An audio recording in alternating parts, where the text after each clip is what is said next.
Now, the latest Michigan survey showed consumer sentiment is starting to rebound from near record lows. U.S. shoppers, though, are still grappling, as you will know, with rising costs at the grocery store. Supermarket prices have increased over the past year, partially due to tariffs. On top of having to raise prices, grocery stores are feeling the impacts of labor strains within the food supply chain. Leonard Jr. is the CEO of grocery store chain Stu Leonard's, and he joins me now from Norwalk, Connecticut. Thanks for having us at your grocery store. We are visitors, not even paying customers, but thank you anyway. Listen, give it to us straight. What is the status report? Why are grocery prices still so high? Well, you know what? Actually, if you look at it compared to last 4th of July, they're the same, okay? There's a couple things that are up and a couple things that are down. A couple things you'll look at is herd prices in the United States are at one of the lowest levels they have been in decades right now. So that's drops down the supply, so therefore the cost goes up a tad on the beef, even though we kept our ground beef at the same price this year. Fish right now is pretty stable. Eggs are down.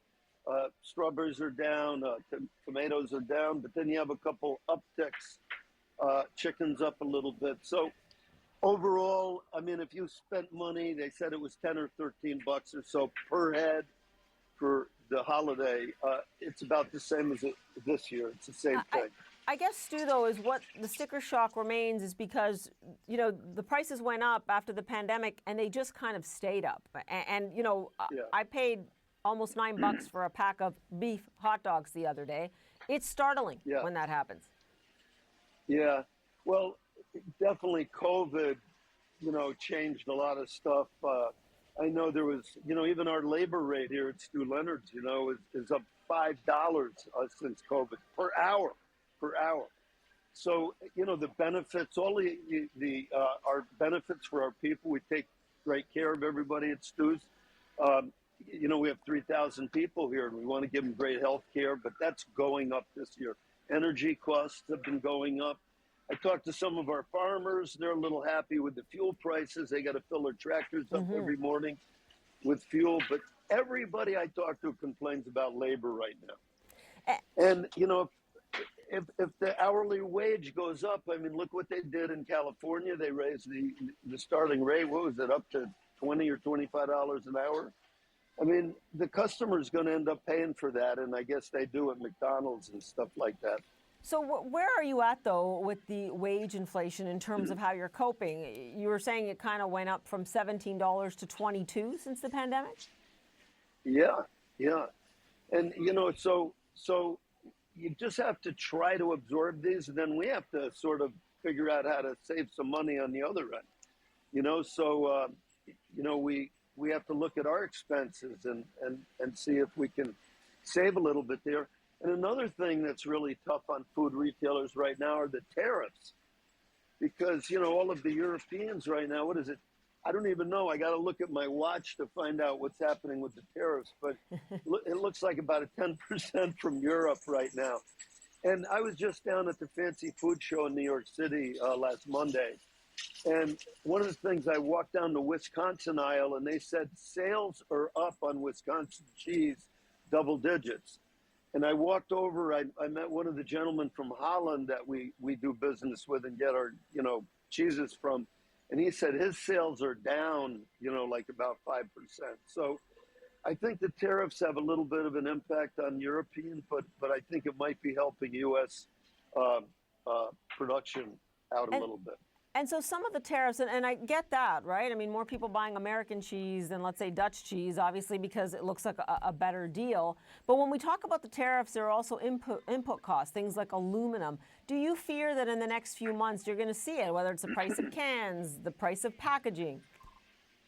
Yeah, you know, that's a good point. I mean, we buy very, very little from China. You know, it's all fresh. We do a lot of local foods, local farmers and everything. But all of those little things will start creeping in, you know, the packaging cost, you know, for even Kellogg's that you talked about earlier, you know, their costs may be going up a little bit and they'll end up passing it on to the retailer. And hence, I mean, we can hold on as long as we can because we don't want to raise prices.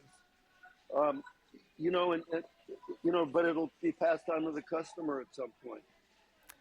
And Stu, don't get me started on the price of cereal. That's for sure. We only we only have about 30 seconds left. But you say you've got to do something. You've just outlined a host of reasons why your prices are going up. How do you make sure that those groceries continue to be affordable? Well, here's one thing the consumers can do right there is there's a lot of apps out there, and even though price it, we still have sales. People call us up; they want to put their item.